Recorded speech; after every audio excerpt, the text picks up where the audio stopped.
देखो ये जो पेड़ देख रहे हैं ना, रोज पेड़, इसका खासियत क्या मालूम है? यहां पर इतना बड़ा आंधी तूफान आता है, इतना बड़ा भूकंप भी आएगा, पर तो कभी भी ये रोज पेड़ नहीं गिरते हैं।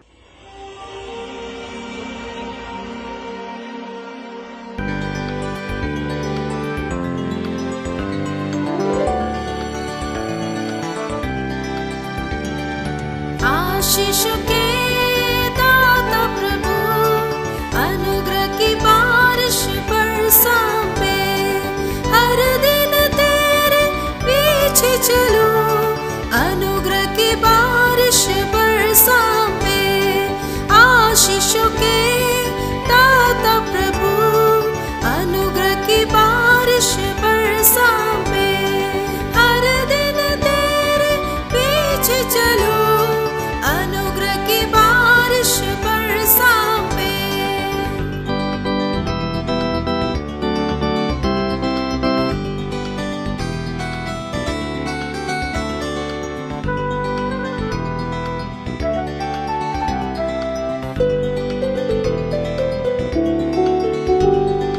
विपरीत परिस्थिति आने पर भी विचलित ना होगा मन ये कभी। परम प्रधान मेरी शरण, अब मुझे कोई भय ही नहीं। आशीषों के दाता प्रभु, अनुग्रह की बारिश बरसावे, हर दिन तेरे पीछे चलो, अनुग्रह की बारिश बरसावे।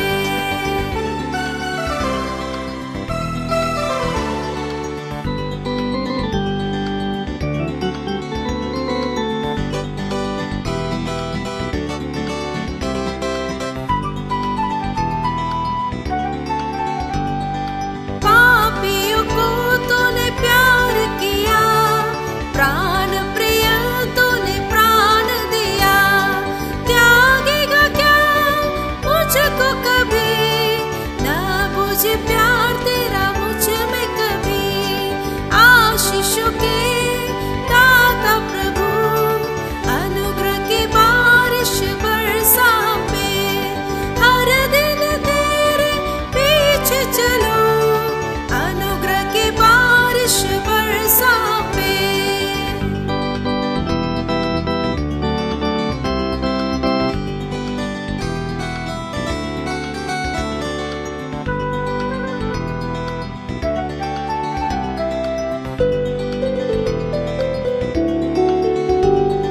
शरणार्थी हूँ मैं इस जहां में, शरण लेता हूँ मैं तेरी छाया में। संकट के समयों में सीने में तेरे छिप जाऊं मैं।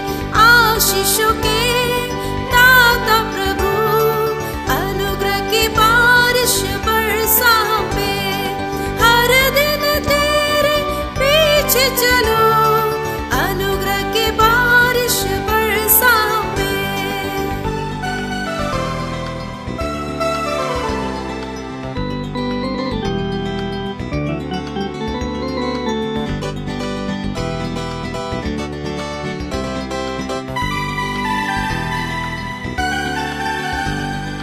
तेरे सोठे और तेरी लाठी से मेरे जीवन में मुझे शांति मिले।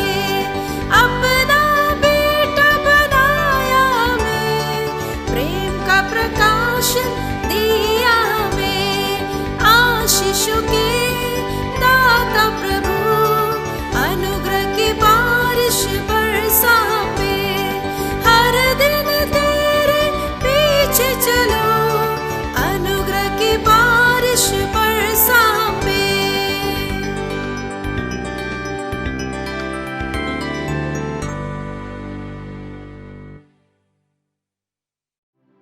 सर्वप्रथम सर्वशक्तिमान परमेश्वर को धन्यवाद देता हूं, और आप सभी को जल्दी से जल्दी आने वाला हमारे प्रभु यीशु मसीह के मधुर नाम से मेरा प्यार भरा जय मसीह की।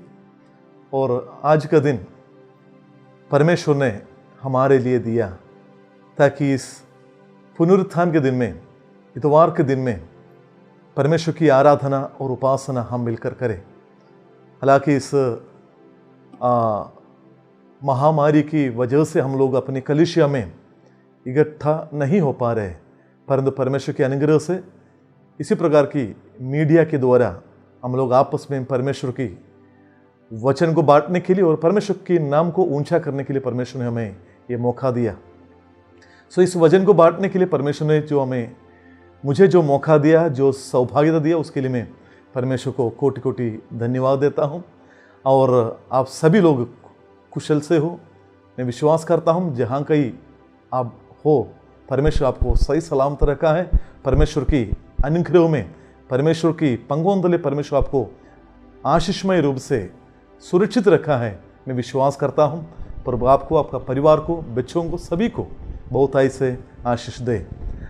और आज इस सुंदर घड़ी में परमेश्वर की वचन से हम लोग जिक्र करने के लिए जा रहे हैं। थोड़ी देर हम लोग मिलकर मनन करेंगे कि आज आपके बीच में जो विषय मैं आपको साथ जो जिक्र करना चाहता हूँ वो यही है कि how to grow in Christ, मसीह में हमें कैसे बढ़ना है।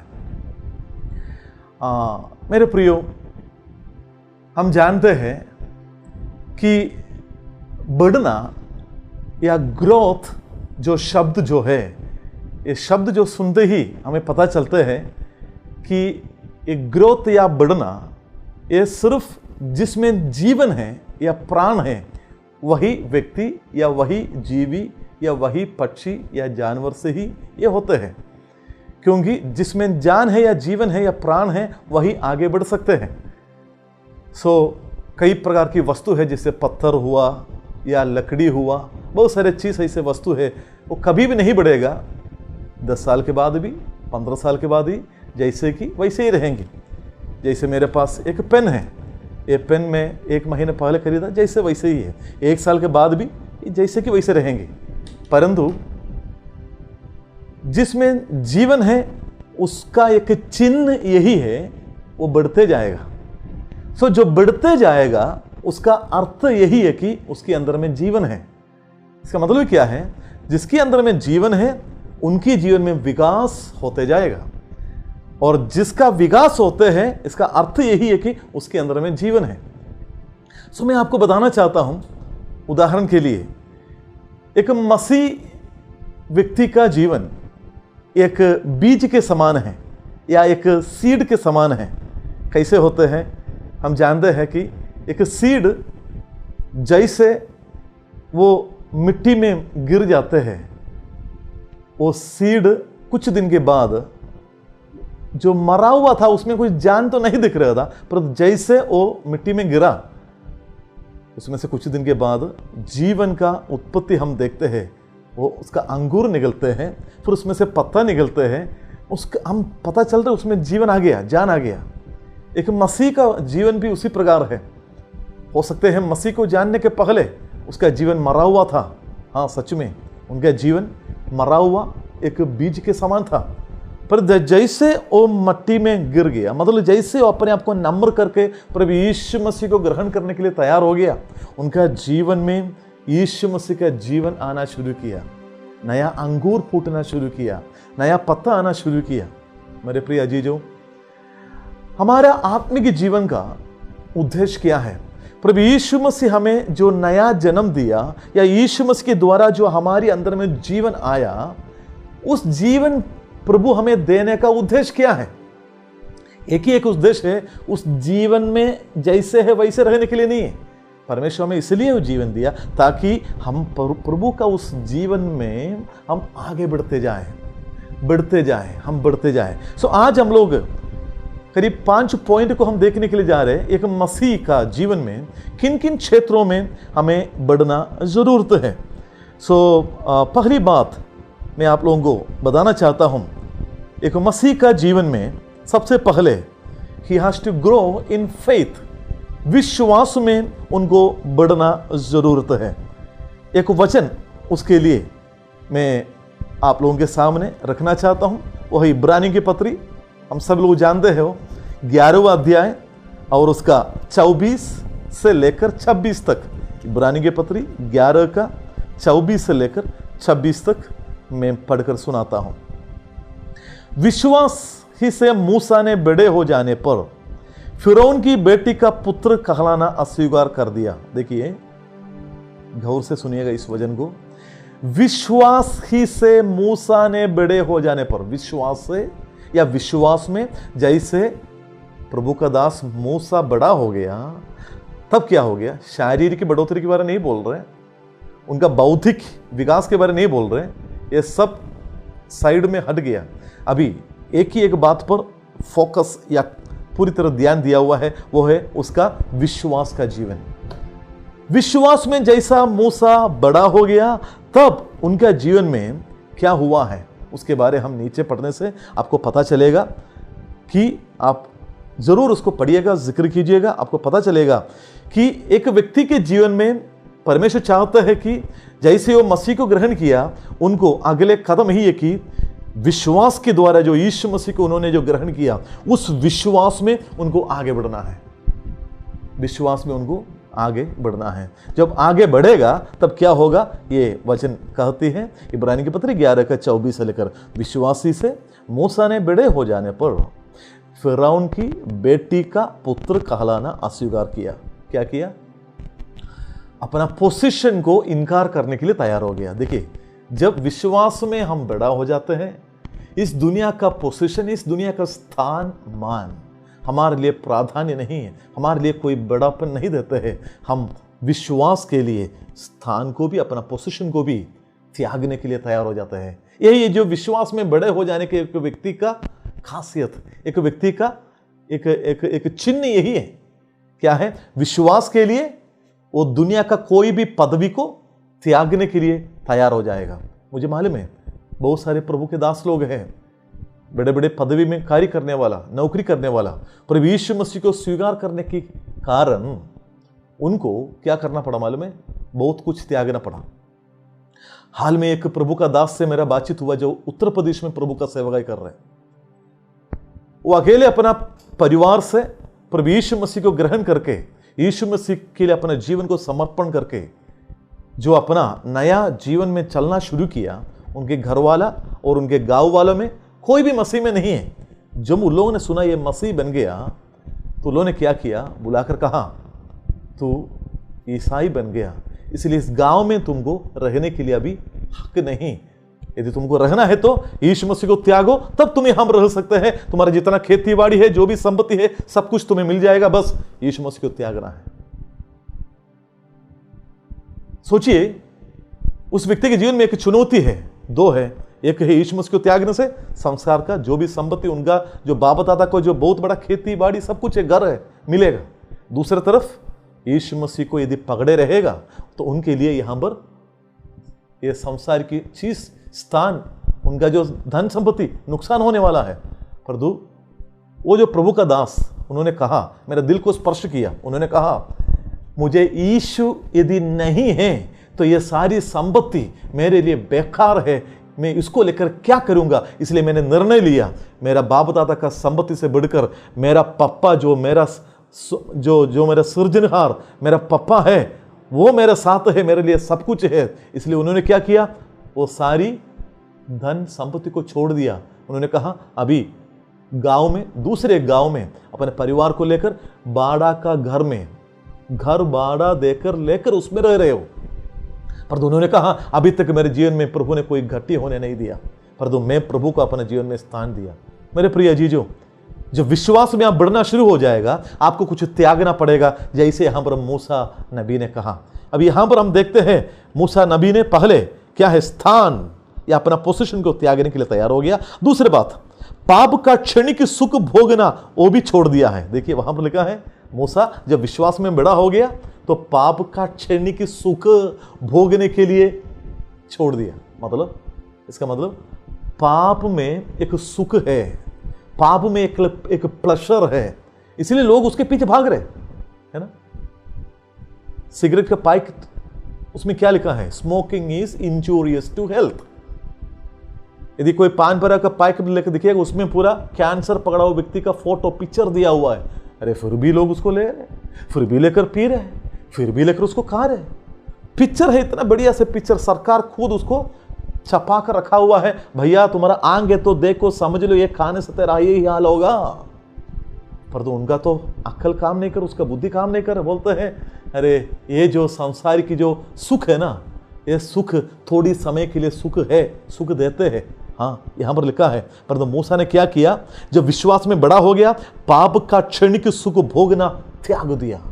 मेरे प्रिय विश्वासियों, मेरी आवाज को सुनने वालों, प्रभु यीशु मसीह को ग्रहण करने के पहले आप जो भी संसारिक सुख विलास या सुख या प्लेजर के पीछे आप जो गया था या नशीली पदार्थ को इस्तेमाल करता था, उसको आप त्यागा है।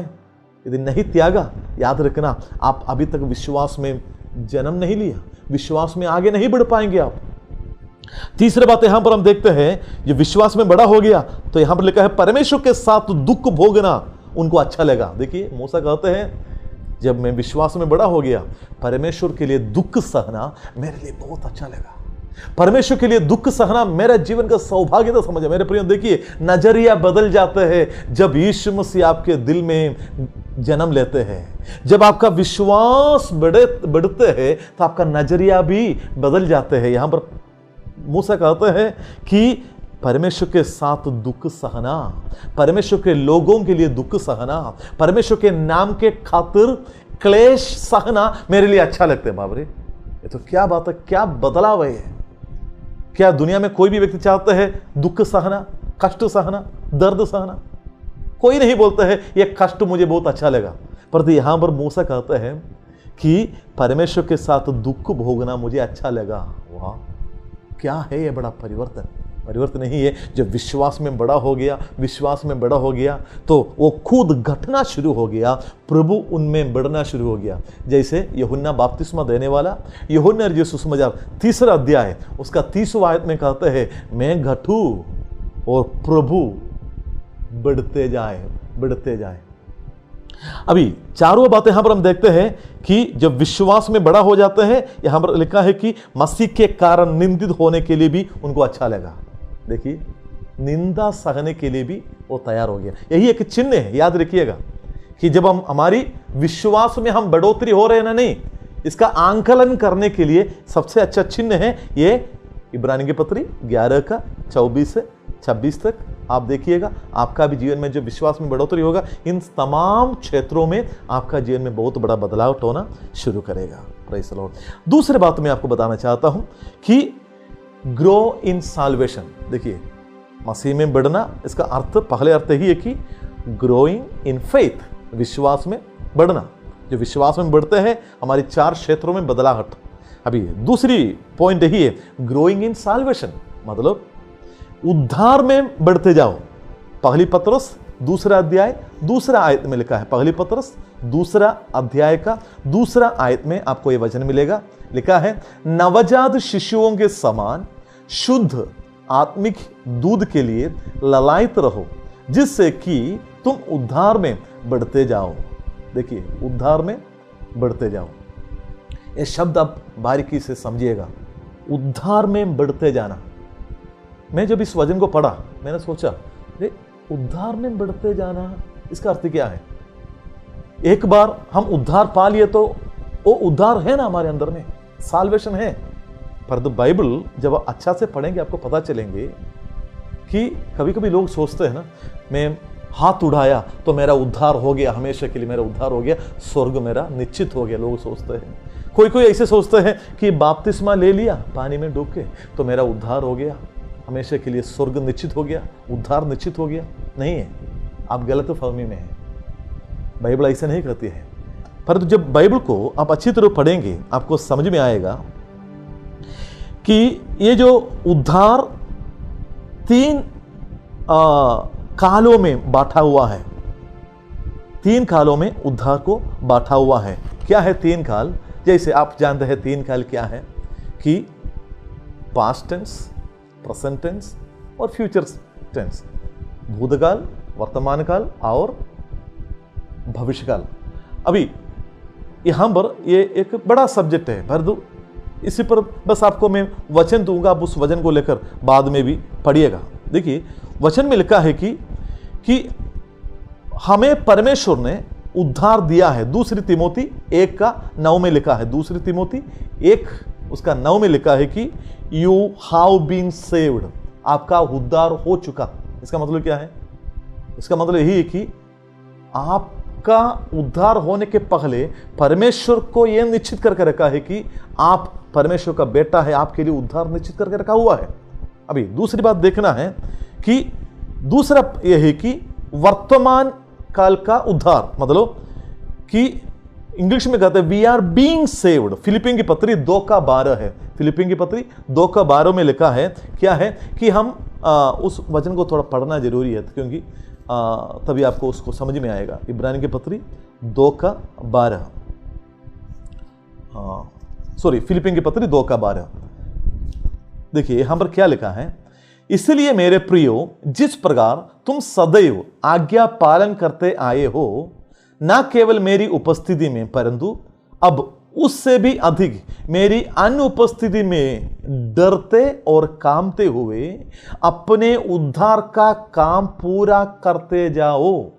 क्या लिखा है? पूरा करते जाओ। इसका मतलब अपना उद्धार जो मिला है उस उद्धार में बने रहने के लिए आपको उद्धार का जो कार्य है उसको करते जाना है। ये नहीं सोचना एक बार प्रभु ने हमें बचाया, उद्धार पा लिया है, तो उसके बाद हम अपना मनमान की जैसे मर्जी वैसे चलेंगे, उसके बाद हम स्वर्ग में जाएगा। कभी नहीं मेरे भैया, कभी नहीं। वचन में बहुत साफ साफ लिखा है उद्धार का कार्य में बढ़ते जाओ। फिलिपियों की पत्री 2:12 मैंने पढ़ा है, उद्धार के कार्य में बढ़ते जाओ। वही है दूसरा उद्धार, मतलब वर्तमान काल का उद्धार। हम लोग उस उद्धार की काल में हैं, हम सभी लोग उसमें हैं। क्या कर रहे हैं हम लोग? जो प्रभु का जो उद्धार हमने जो पाया है उस उद्धार को हम बरकरार रख रहे हैं, उस उद्धार में बने रहने के लिए हम लोग कोशिश कर रहे हैं। अभी तीसरा उद्धार क्या है? वचन कहते हैं रोमियों की पत्री 5:10 में लिखा है, रोमियों की पत्री 5:10 में लिखा है वी शैल बी सेव्ड, हम उद्धार पाएंगे, मतलब उद्धार पाने जा रहा है। ये कब के बारे है? द मोमेंट आप इस दुनिया से चले जाएंगे, या द मोमेंट जैसे प्रभु यीशु मसीह का पुनरागमन होगा, आप उठा लिया जाएंगे, उसी घड़ी में जो बात होते हैं, वो जो घटना है, वो घटना को कहते हैं कि क्या है? वी शैल बी सेव्ड, हम उद्धार पाएंगे। इसका मतलब क्या है? मैं आपको एक शब्द में बताना चाहता हूं कि कौन कौन स्वर्ग जाएगा उसी के बारे तय करना अभी हम नहीं कर सकते हैं, जब तक हमारा आखिरी घड़ी का उस पल में हम प्रभु के साथ है या नहीं, उसी को आंकलन करते हुए, उसका मूल्यांकन करते हुए वहां पर परमेश्वर निश्चित करते हैं। इसीलिए आप पढ़िएगा रोमियों की पत्री 8 का पहला आयत में लिखा है, रोमियों की पत्री 8 का फर्स्ट, वहां पर क्या लिखा है? इसलिए जो अभी मसीह में है उन पर दंड की आज्ञा नहीं। क्या है? जो अभी मसीह में है, जो अभी उद्धार में बने रहे हैं, उनके ऊपर में दंड नहीं है, उनके ऊपर में न्याय नहीं होगा, परमेश्वर का अनुग्रह है। सो मेरे प्रियो, मेरा ये दूसरा पॉइंट है कि हम उद्धार में बढ़ते जाना है। Praise the Lord. कितनी बड़ी महान बात है। परमेश्वर जो उद्धार दिया ना, उसको हम कभी भी गंवाना नहीं है। तो हमारे जैसे अभागा इस दुनिया में कोई नहीं होगा, इसलिए हमेशा हमारे अंदर में, देखिए वचन में लिखा है कि उद्धार का कार्य करते जाने के लिए हमें क्या करना है? कांपते हुए, डरते हुए हम उद्धार का कार्य करते जाए। इसका मतलब क्या है? यदि हम इसमें सतर्क नहीं रहेगा, क्या जाने शैतान हमें फुसलाकर पिछड़कर लेकर इस उद्धार से हम गिर सकते हैं। इसलिए खबरदार रहना है। इसलिए हमेशा हम कामते हुए प्रभु की उपस्थिति में नम्रता के साथ, डर के साथ हमें रहना है, ताकि प्रभु मेरे जीवन में आपने जो उद्धार दिया वो उद्धार मेरे जीवन से कहीं गुम न जाए, कहीं गवा न जाए। ये हमारी प्रार्थना हमेशा होना चाहिए। तीसरा बात ही है, तीसरा point, growing in the knowledge of the word of God. पहली बात तो मैंने बताया कि ग्रोइंग इन फेथ, विश्वास में बढ़ना। दूसरा पॉइंट ही मैंने बताया कि किसमें बढ़ना है? कि ग्रोइंग इन साल्वेशन, मतलब उद्धार में बढ़ना है। अभी तीसरा मेरा पॉइंट यही है कि प्रभु का वचन की ज्ञान में बढ़ना है। प्रभु का वचन का ज्ञान में, उसके लिए जो वचन है 2 पत्रुस 1 अध्याय उसका 7वां आयत में लिखा है, तथा अपनी भक्ति में भ्रातृ स्नेह और भ्रातृ स्नेह में प्रेम बढ़ाते जाओ, प्रेम बढ़ाते जाओ और प्रभु की वचन की ज्ञान में बढ़ते जाना। देखिए, परमेश्वर की वचन की ज्ञान में बढ़ते जाना। कोलोसियों की पत्री पहला अध्याय उसका 10वां आयत में भी ये लिखा है कि परमेश्वर का वचन में हमें बढ़ते जाना है, परमेश्वर के वचन में बढ़ते जाना है। देखिए, एक व्यक्ति का जीवन में बढ़ने के लिए क्या क्या चीजों की जरूरत है? पहला बात मैंने आपको बताया, प्राण। जिसके अंदर में प्राण है, जीवन है, वही बढ़ेंगे। दूसरी बात, बढ़ने के लिए उनको चाहिए भोजन, खाना चाहिए। तीसरी बात, उनको चाहिए एक अच्छा एटमॉस्फेयर, अच्छा एक वातावरण चाहिए उनको बढ़ने के लिए। चौथा बात, उनको चाहिए बढ़ने के लिए अगुवाई करने वाला या डिसिप्लिन, उनके जीवन में शिक्षा, अगुवाई उनको जरूरत है, तब जाकर वो बढ़ेंगे, है ना। 4 चीजों की जरूरत है एक व्यक्ति के जीवन में बढ़ने के लिए। पहली बात, जीवन होना चाहिए। दूसरी बात, बढ़ने के लिए भोजन चाहिए। चौथा बात, उनका वातावरण, एटमॉस्फेयर अच्छा होना चाहिए। चौथा बात यही है कि उनको अच्छी शिक्षा मिले, अगुवाई मिले, ताकि वो अच्छा से आगे बढ़ पाएंगे। यहां पर मैं आपको दूसरी जो पॉइंट पर यहां पर लेकर आना चाहता हूं कि आप प्रभु का वचन की ज्ञान में आगे बढ़ना, मतलब प्रभु का वचन हमारे लिए भोजन है, प्रभु का वचन हमारे लिए भोजन है। इसलिए हम देखते हैं कि प्रभु का वचन जो कोई अपने जीवन में लेते हैं, उनको जो अपना जीवन को जो कमी घटी है उसको उनको देखने के लिए मिलते हैं, और उनका जीवन में जो भी आत्मिक भूख है वो मिटना शुरू हो जाता है। अभी मैं आपको पूछना चाहता हूं, आपके अंदर में प्रभु के वचन के प्रति भूख है?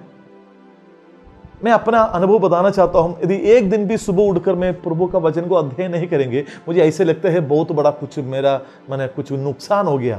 मुझे ऐसे अजीब सा लगता है यदि वचन को अध्ययन नहीं करते हैं, मेरा ऐसे फील होता है। आप अपने से पूछ लीजिए, आपके जीवन में जब एक दिन वचन नहीं पढ़ते हैं, किस प्रकार का अनुभूति या अनुभव होते हैं? अभी परमेश्वर की वचन को पाना या उसको भोजन के रूप में हमें लेना क्यों अनिवार्य है? बस सिंपल बात समझ लीजिए। यदि आपको भूख नहीं लग रहे, इसका अर्थ क्या है? यदि हमको भूख नहीं लग रहे तो क्या मैं खुश हो जाएंगे? अरे भूख नहीं लग रही तो बहुत अच्छा है, तो ठीक है, खाना नहीं खाना है, खाना बच गया है, ऐसे करके हम खुश होंगे? नहीं होंगे। हम क्या करेंगे? तुरंत पता चलेंगे हमको कुछ बीमारी है इसलिए हमको भूख नहीं लग रही। कहां भागेगा? हम तुरंत जाएगा डॉक्टर के पास, दिखाएंगे, डॉक्टर सब चेक करेंगे, जांच करेंगे, उसके बाद बोलेंगे अरे भैया आपको बुखार है इसलिए भूख नहीं लग रही है। मैं जब आसाम में था, मुझे 19 बार मलेरिया पकड़ा था, मुझे याद है। बहुत अच्छा चिकन सब खाता था, और जैसे मलेरिया का बुखार चढ़ लेते हैं, पकड़ लेते हैं मुझे, फिर खाना मुझे देखने से घृणा लगता है, उल्टी आता है। लोग चिकन बिरयानी भी रखेंगे ना, मुझे बिल्कुल देखने का भी दिल नहीं, मुझे इतना घृणा, चावल दाल कुछ भी खाने के लिए दिल नहीं है। क्यों मालूम है? अंदर बुखार है, बीमार है।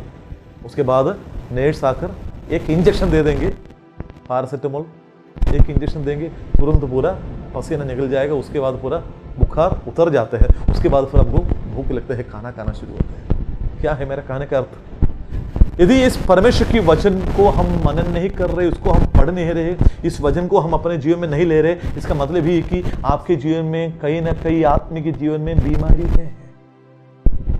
बीमारी है, इसलिए आपको परमेश्वर की वचन को खाने के लिए दिल नहीं लग रहे। सो आज हम हमारे जीवन में जांच के देखना है कौन सी बीमारी से हम ग्रसित है कि मैं प्रभु का इस बहुमूल्य वचन टू भी इस भोजन को हम नहीं खा पा रहे हैं। Praise the Lord. और एक बात मैं आपको बताना चाहता हूं कि जब हम परमेश्वर के वचन को पढ़ते हैं, ऐसे ही पढ़कर नहीं जाना है, वह क्या करना है? परमेश्वर के वचन की ज्ञान में यदि बढ़ना है, 3 बातों को याद रखना है। 3 बात। पहले बात यही है कि याद रखिएगा, ऑब्जर्वेशन है। दूसरी बात है इंटरप्रिटेशन, तीसरी बात है एप्लीकेशन। जब हम एक वचन पढ़ेंगे, ऑब्जर्वेशन मतलब हम इसको क्या करना है कि देखना है, अच्छा से सोच विचार करना है, उस वचन के ऊपर में अच्छा से सोच विचार करना है। दूसरी बात है इंटरप्रिटेशन मतलब उसका व्याख्या या उसका अर्थ हम समझना है। तीसरा बात बहुत बहुमूल्य बात है, वो है एप्लीकेशन। एप्लीकेशन मतलब उसको हमारे जीवन में लागू करने के लिए, अमल करने के लिए उस वचन से हम प्रभु से मांगना, प्रभु इस वचन से मेरे जीवन में मैं क्या लागू करूं। ये तीन बात जब हम प्रभु के वचन को पढ़ते हैं याद रखें। पहली बात ऑब्जर्वेशन, अच्छा से जांचना है, देखना है, सोच विचार करना है। दूसरा इंटरप्रिटेशन मतलब उसका व्याख्या और अर्थ समझना है। तीसरा अब मेरे जीवन के लिए इसमें क्या है प्रभु, इस बात को बताए, मतलब एप्लीकेशन या हमारे जीवन में लागू करने वाला बात। अभी चौथा बात है कि growing in your prayer life. वाह, बहुत महत्वपूर्ण बात है प्रेयर लाइफ। मैंने बताया एक व्यक्ति को आगे बढ़ने के लिए चार चीजों की जरूरत है। उसमें पहली बात मैंने आपको बताया क्या है, जीवन मतलब प्राण। प्रार्थना भी उसी प्रकार है, एक प्राण के समान है। जिसके अंदर में प्रेयर नहीं है तो मरा हुआ समझ लीजिए। तो प्रेयर एक व्यक्ति का मैंने सबसे बहुमूल्य भाग है। परंतु मैं आपको पूछना चाहता हूं, आपके जीवन में, या मैं अपने से भी पूछना चाहता हूं, हम क्यों प्रार्थना करते हैं? कभी कभी हम सोचते हैं प्रार्थना मतलब ऐसे है कि मैं परमेश्वर के पास जाकर मेरी जरूरतों को मांगेंगे, मेरी दुखों को, कष्टों को बताएंगे। परमेश्वर ऐसे कोई मिशन है कि जहां पर मेरा सारा समस्या का समाधान है, सारा समस्या का दवाई उनके पास है, मैं मांगूंगा तो ये मिशन है, मैं सब कुछ मुझे दूंगा। ये कभी कभी हमारा गलत फहमी है। सोचते हैं मेरा दुख के समय में, कष्ट के समय में, बीमारी के समय में कुछ भी परेशानी है, तुरंत हम प्रभु का नाम लेते हैं, है ना। लोग ये सोचते हैं कि प्रार्थना करना तब है जब मेरा कोई जरूरत है, प्रभु से मांगना है। सोचते हैं प्रभु ऐसे कोई चीज है, कोई मिशन है जहां पर रिश्ता को मजबूत करने का समय है प्रार्थना। देखिए, किसी ने कहा it's not the answer of your prayer but the kind of relationship that you could make with your father is most important in the prayer life. एक प्रार्थना का जीवन में सबसे महत्वपूर्ण बात यही है कि आपका प्रार्थना का उत्तर मिला है, तब परमेश्वर मुझे सुना है। लोग ऐसे सोचते हैं ना, हाँ मेरा प्रार्थना प्रभु ने सुना इसलिए परमेश्वर महान है। परमेश्वर के लिए आपका बीमारी, आपका पेट दर्द, आपका मैंने कोरोना बीमारी, सब तो प्रभु के लिए कोई बड़ी बात नहीं है, बहुत छोटी बात है। प्रभु के लिए उससे बढ़कर क्या है मालूम है? आपसे परमेश्वर यही चाहता है कि आप परमेश्वर की घनिष्ठता में आ जाए, परमेश्वर के साथ ऐसे एक घनिष्ठ रिश्ता आप बनाना है। प्रार्थना का उद्देश्य वही है। प्रार्थना का उद्देश्य है कि परमेश्वर इसलिए प्रार्थना करने के लिए हमें कहा ताकि हम परमेश्वर के साथ रिश्ता, परमेश्वर हमारा पापा, हम उसका बेटा, पापा और बेटा का जो घनिष्ठता में बने रहने के लिए परमेश्वर हमसे हमेशा चाहते हैं। इसलिए प्रार्थना के द्वारा हमेशा आप याद रखिएगा, कभी कभी हमारा प्रार्थना का उत्तर नहीं मिलता है, परंतु आप चिंता मत कीजिए। दूसरी कुरिन्थी 12:9 में देखिएगा, वहां पर पौलुस परमेश्वर से क्या मांगा? चंगाई मांगा। परमेश्वर मेरे बीमारी को ठीक कर दो। परमेश्वर ने क्या कहा? परमेश्वर ने बोला, बेटा बीमारी को नहीं हटाएंगे, परंतु मैं अपना अनुग्रह तुझे देता हूं। वहां पर लिखा है, परमेश्वर ने कहा मेरा अनुग्रह तेरे लिए पर्याप्त है। इसका मतलब क्या है? परमेश्वर उसका बीमारी को हटा सकता था, परंतु परमेश्वर के लिए उससे बढ़कर क्या है? पौलुस के साथ उनका जो अटूट संबंध, उनका जो स्ट्रॉन्ग रिलेशनशिप, वो प्यार को बरकरार रखने के लिए परमेश्वर चाहते हैं। इसलिए परमेश्वर कहते हैं मेरा अनुग्रह तेरे लिए देता हूं। इसलिए कभी कभी जो दुख और बीमार होते हैं, तुरंत पौलुस परमेश्वर को स्मरण करते हैं, परमेश्वर की ओर आश्रित हो जाते हैं, परमेश्वर की ओर भरोसा रखते हैं। मेरे प्रिय जीजों, प्रार्थना का अर्थ यही है कि आप और अपना पापा के साथ जो रिश्ता है उसको मजबूत करने का समय है। से याद रखिए, ऐसे ही जाकर अपना जरूरतों को बोलना, मांगना, ये नहीं है प्रार्थना। प्रार्थना में याद रखिएगा, आप अपना पापा के साथ रिश्ता नया बनाए ना नहीं, आप उनके साथ बातचीत किया ना नहीं, आप उनका आवाज को सुन पाए ना नहीं। मेरे प्रियो, मैं कुछ दिन पहले हमारे एक विश्वासी के पास गया। उनको मैंने पूछा है कि आपका प्रार्थना का जीवन कैसे है। वो विश्वासी से बात हुआ है, उन्होंने कहा हाँ पास्टर जी हम प्रार्थना करते हैं, इतवार के दिन में प्रार्थना करते हैं, इतवार के दिन में हम आराधना करते हैं। मैंने बोला वो नहीं है, आपका प्रार्थना का जीवन मैंने अपना व्यक्तिगत प्रार्थना और अपना पारिवारिक प्रार्थना, दो प्रार्थना, एक है अपना व्यक्तिगत प्रार्थना, दूसरा अपना पारिवारिक प्रार्थना। पारिवारिक प्रार्थना मतलब पति पत्नी बच्चे सब लोग मिलकर अपने घर पर सुबह जब उठते हैं तुरंत प्रार्थना करें, चाहे 40 मिनट हो 60 मिनट हो प्रार्थना। शाम को भी खाना खाने के पहले या खाना खाने के बाद हो सकते हैं, कोई बात नहीं, पर खाना खाने के पहले तो ठीक है, बहुत अच्छा है। प्रभु को प्रथम स्थान देना है। आपके घर पर पति पत्नी बच्चे लोग सब बैठकर वहां पर प्रभु की आराधना करें, गाना गाए, वचन पढ़े, प्रार्थना करें। मैंने पूछा आपके घर में है ऐसे? व्यक्ति बहुत ही अचंभित हो गए, बोलते हैं पास्टर जी ऐसे तो कभी नहीं हुआ, क्योंकि हम सुबह उठ के इधर जाते उधर जाते, बच्चे उधर जाते, हम एक साथ प्रार्थना नहीं कर पा रहे। पर मैं उनको बोला, क्योंकि उनके साथ मुझे इसलिए बात करना पड़ा क्योंकि उनके जीवन में बहुत बड़ा एक दुर्घटना हुआ, बहुत बड़ी दुख में है, बहुत बड़ी परेशानी में है, कोई उनको बचाने वाला नहीं है, इसलिए प्रार्थना करने के लिए आया था। मैंने उनको पूछा, आप तो कम से कम 10-15 साल से आप मसीह हैं, अच्छे एक विश्वासी है, पर आपका व्यक्तिगत प्रार्थना है, परिवार में प्रार्थना है? नहीं है भैया बोला। मैंने बोला आपका जीवन का सारा जो विपत्ति हुआ है उसका मूल कारण नहीं है आपका परिवार में प्रभु के लिए स्थान नहीं, आपके परिवार में प्रभु यीशु मसीह के लिए जगह नहीं, तो वहां पर तो ऑटोमेटिकली शैतान आएंगे। जब प्रभु नहीं रहे तो शैतान आएगा। इसलिए मेरे प्रिय जी, जो मैं हाथ जोड़कर बताना चाहता हूं, हर एक विश्वासी, हर एक पासवान से हाथ जोड़कर बताना चाहता हूं, आप अपने परिवार में परिवार की प्रार्थना रखिए, नहीं तो आज नहीं तो कल बहुत बड़ी विपत्ति, क्योंकि यीशु मसीह को जब जगह नहीं देंगे वहां पर शैतान हावी होना शुरू हो जाएगा। याद रखिए इस बात को। अभी आगे 5वां पॉइंट की ओर मैं जल्दी आगे बढ़ना चाहता हूं। 5वां पॉइंट यही है कि हमारी संगति में आगे बढ़ना है। संगति में आगे बढ़ो। मैं आपको 5 पॉइंट अभी बताया। पहला बात है विश्वास में आगे बढ़ना, और दूसरा बात मैं आपको बताया कि साल्वेशन या उद्धार में आगे बढ़ना, और तीसरा बात बताया परमेश्वर की वचन की ज्ञान में आगे बढ़ना, और चौथा बात बताया प्रार्थना में आगे बढ़ना। अभी 5वां बात मैं आपको बताना चाहता हूं कि संगति में आगे बढ़ना। संगति मतलब क्या है? फेलोशिप। आप जब प्रेरितों के काम 2:42 पढ़ेंगे और पहली कुरिन्ती 14:26, 2 वचन है, प्रेरितों के काम 2:42 और पहली कुरिन्ती 14:26, ये दोनों में लिखा हुआ है कि एक विश्वासी के जीवन में संगति रखना, किसके साथ? मसीह लोगों के साथ। मसीह लोगों के साथ संगति रखना बहुत जरूरी है। आप मसीह में आने के बाद में अकेले जीवन बिताएंगे कभी मत सोचिए, क्योंकि ये वचन का मुख्य बात है। जो मसीह में है उनको क्या करना पड़ेगा? सहभागिता में भी आगे बढ़ना है, तब जाकर उनको क्या होगा? मसीह का मजबूती में आगे बढ़ेंगे। मैं आपको एक छोटा सा कहानी बताना चाहता हूं। कहानी यूएसए मैंने अमेरिका का है। अमेरिका का एक विशेष एक इलाका है जहां पर पूरा पहाड़ी एरिया है।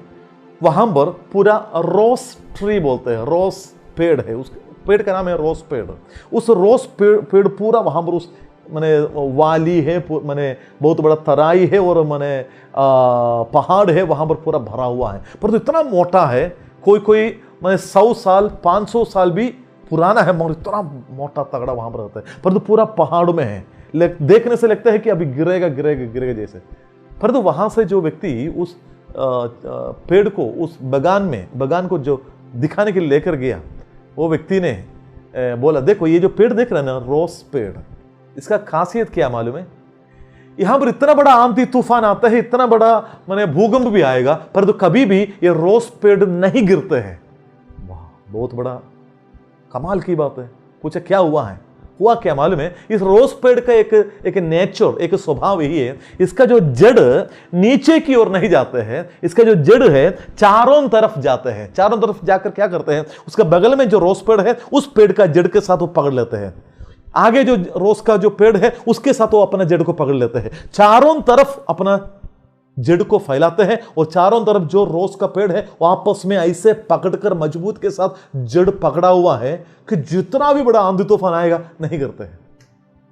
मैं आपको इस उदाहरण इसलिए बताया, इस पेड़ से आपको इस बात को सीखना है कि हम मनुष्यों के जीवन में भी कभी कभी हम निराश होते हैं, कभी कभी हम तनाव में होते हैं, कभी कभी हम ऐसे परिस्थिति में हो जाते हैं कि कभी कोई हमारा ख्याल करने वाला नहीं है। पर तो याद रखिए, मसीह लोगों के साथ आपका संगति रखना बहुत जरूरी है, आपका दुख को बांटने के लिए, आपका प्रार्थना निवेदन को बताने के लिए, ताकि आपका दिल हल्का हो जाए और आपका कभी भी आपके जीवन में आंधी तूफान जैसे परिस्थिति आएंगे, आप कभी भी गिरेंगे नहीं है। आपके चारों तरफ अच्छा प्रभु के लोग, मजबूत विश्वास में मजबूत लोग हैं, वो आपको आगे चलने के लिए माने प्रेरणा देंगे, आपको सहायता करेंगे।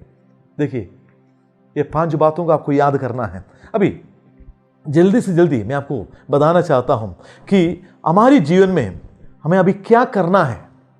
क्या करना है जब हमारे जीवन में मसीह ग्रोथ या एक मसीह के जीवन में जो आत्मिक बढ़ाव होते हैं, आत्मिक रूप से बढ़ते हैं, उसका चिन्ह क्या है? कैसे पता चलेगा आत्मिक रूप से मैं बढ़ रहा हूं नहीं बढ़ रहा हूं? मैंने ये 5 बात बता दिया है, पर और 2 बात मैं आपको बताना चाहता हूं जो आपको जल्दी पहचानने के लिए इसी हो जाएगा। क्या है मालूम है? हमारा जीवन जब आत्मिक रूप से बढ़ते हैं, ठीक है, 2 प्रकार का प्रगटीकरण वहां पर आपको देखने के लिए मिलेगा। 2 प्रकार का चेंज, माने चेंज बोलते हैं, 2 प्रकार का बदलाहट। क्या है मालूम है? बस मैं आपको वापस वही बीज की बातों को लेकर आता हूं। जैसे एक बीज नीचे गिरते हैं, मट्टी में गिरते हैं, तो उनमें 2 प्रकार का चेंज होते हैं, 2 प्रकार का बदलाहट हमें देखने के लिए मिलता है। क्या क्या बदलाहट मालूम है? एक है इंटरनल चेंज और दूसरा है एक्सटर्नल चेंज। इंटरनल मतलब आंतरिक परिवर्तन, दूसरा है उनका बाहरिक परिवर्तन। 2 प्रकार का परिवर्तन जब एक बीज के अंदर में बढ़ोतरी होते हैं, विकास होते हैं, तब 2 प्रकार का चेंज, 2 प्रकार का बदलाहट हम देखने के लिए मिलता है। पहला आंतरिक बदलाव। क्या है आंतरिक? जो अंदर का जो पुराना जो परिस्थिति नहीं है, जैसे वो नीचे गिरा है, उसके अंदर में जो फूट गया है। क्या है? उसका जो पुराना जो पत्थर जैसे जो बीज का जो स्थान था वो फूट गया है। वो आंतरिक परिवर्तन है, वो आंतरिक बदलाहट है, इंटरनल चेंज। दूसरा एक्सटर्नल चेंज मतलब बाहरिक। क्या है बदलाहट? बाहर के रूप से जो बीज को जैसे देख रहे वैसे नहीं है, अभी उसका रंग बदल गया, हरा रंग आ गया है, उसके ऊपर में पत्ता आ गया है, उसका जो बाहर का जो रूप भी बदल गया है। 2 प्रकार का चेंज मेरे प्रिय जीजों हमारा भी जीवन में होगा। जब हमारे जीवन में आत्मिक रूप से बढ़ते हैं, इसका चिन्ह यही है, सबूत यही है कि एक बीज के समान आंतरिक रूप से फूटेगा, अंतर में बहुत बड़ा बदलाहट होगा, नम्रता आएगा, दीनता आएगा, सहनशीलता आएगा, क्षमा आएगा, प्यार बढ़ेगा, दूसरों को क्षमा करने के लिए हमारे अंदर में क्षमा का दिल प्रभु देगा। ये अंदर का फूट, अंदर का जो हमारा पथरीली जैसे जो दिल है वो फूटना शुरू हो जाएगा। उसमें सॉफ्टनेस, उसमें बहुत ही अच्छा सॉफ्टनेस आएगा, बहुत नाजुक हो जाएगा। उसके बाद क्या है? जैसे सॉफ्ट हो गया, अंदर में फूटा है, तो बाहर में एक नया जीवन के साथ क्या होगा? पत्ता आएगा, उसमें डालियां होगा, फिर उसमें फल होगा, फिर वो दूसरों के लिए बहुत बड़ा आशीष का कारण बन जाते हैं। प्रभु इन वचनों के द्वारा हम सभी को आशीष दे। प्रभु आप सभी को आशीष दे। सबको थैंक यू। जय मसीह की।